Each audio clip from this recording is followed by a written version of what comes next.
All right, we're here at the first round of the Champ Off-Road up in Antigo, Wisconsin. Just kind of wanted to take you through the 170 and show you what we did to it since last year. Did a couple things. One, they required lots of different gussets.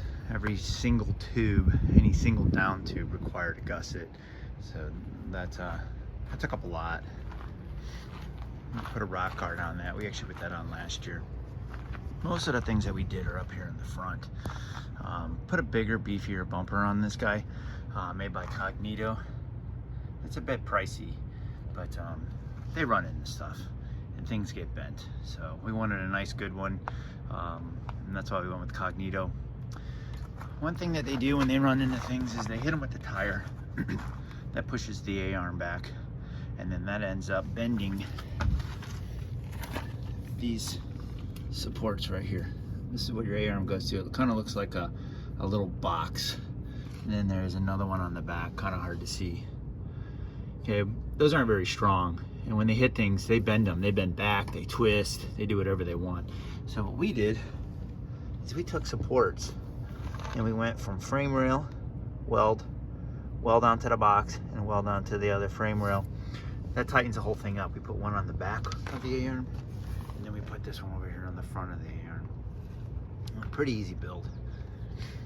The steering box, he had a ton of slop in his steering.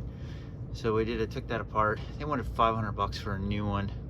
I just pulled all the bearings, went to a bearing shop and got all the bearings for 100 bucks. So if you want those bearing numbers, just message in the comments, I'll give them to you. Super easy to change. What happens when you pressure wash these guys, water gets in here. There's a little sleeve on the O-ring. Water gets in there. This thing was completely 100% full of mud, and the bearings were shot. So lots of slop means front tires are flopping around, which means he's not going as fast as he could. So we changed that. In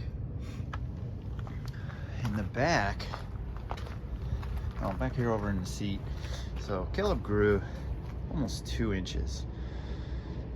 So we were having a height problem, and then he was also too close to the steering wheel. So we moved the seat back as far as it possibly can go.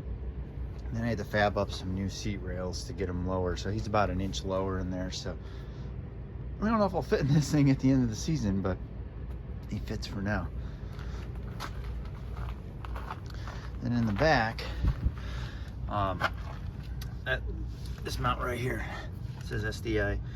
That holds the transmission on. Ours is all bent up. We noticed that the last round last year, a fellow racer fixed it up for us, gusseted it, but it was still kind of susceptible. So we bought that guy, about 100 bucks, I think. So that should be pretty good to go. Hopefully we've got it as bulletproof as we can. Would have liked to have changed the exhaust. It sticks out past the tire. No, not past the tire, but some kid's fronting can get into that thing and that can create problems. But didn't get to it. So yeah, we're gonna race our practice here in about 3 hours, I think, and we can keep you up to date on what we're doing. Talk to you later. Thanks.